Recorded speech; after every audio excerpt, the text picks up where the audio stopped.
आज आपण छत्रपती संभाजीनगर जिल्ह्यातील कन्नड तालुक्यात असलेल्या एका प्राचीन आणि चमत्कारी शिवमंदिराबद्दल बोलणार आहोत।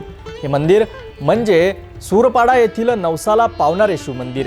या शिवमंदिराची एक खासियत म्हणजे येथे स्वयंभू शिवलिंग असून त्याखाली पाणी कितीही दुष्काळ पडला तरी आटत नाही असे म्हटले जाते। चला पाहूया या मंदिराची भव्यता आणि ऐतिहासिक महत्त्व। छत्रपती संभाजीनगर जिल्ह्याच्या कन्नड तालुक्यात वसलेले सूरपाडा गाव येथे एक प्राचीन शिवमंदिर आहे, जे नवसाला पावणारे मंदिर म्हणून ओळखले जाते। या मंदिरातील स्वयंभू शिवलिंग हे हजारो वर्षांपासून अखंड आहे। विशेष म्हणजे या शिवलिंगाखाली सदैव पाणी असते आणि ते कधीही आटत नाही, असा गावातील वयोवृद्ध लोकांचा अनुभव आहे। इतिहासकारांच्या मते हे मंदिर भोन येथील सातवाहनकालीन महादेवाच्या मंदिराशी साम्य दर्शविते आणि ते 13व्या शतकातील असावे। मंदिराच्या बाहेरील परकोट आणि बुरुज 16व्या शतकातील असल्याचा प्राथमिक अंदाज आहे। मंदिराच्या संरक्षणासाठी चारही बाजूंनी 25 ते 30 फूट उंच परकोट बांधलेले आहेत आणि प्रत्येक बाजूला एक बुरुज आहे।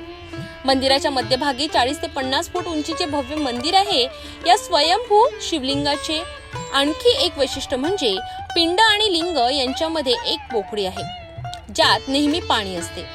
सर्वात आश्चर्यकारक बाब म्हणजे मंदिराच्या पूर्वेकडील एका छिद्रातून रोज सूर्यकिरणे थेट शिवलिंगावर पडतात आणि हे मंदिर परिसराच्या सौंदर्यात आणखी भर घालते।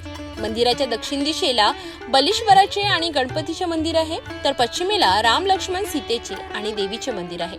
सूरपाडा येथील ग्रामस्थ दरवर्षी चैत्र शुद्ध शिवरात्रीला येथे 3 दिवसांची भव्य यात्रा आयोजित करतात। हे प्राचीन मंदिर केवळ धार्मिकच नाही तर ऐतिहासिक आणि स्थापत्यशास्त्रांच्या दृष्टीनेही अत्यंत महत्त्वाचे आहे। सूरपाडा येथील शिवमंदिर आपल्या ऐतिहासिक आणि धार्मिक महत्त्वामुळे सर्वत्र ओळखले जाते। या मंदिराच्या सौंदर्याची आणि चमत्काराची गाथा खूप मोठी आहे। अशा प्राचीन मंदिराच्या संवर्धनासाठी आणि प्रसिद्धीसाठी शासनाने लक्ष देणे आवश्यक आहे। अधिक बातम्यांसाठी पाहत रहा सिटी।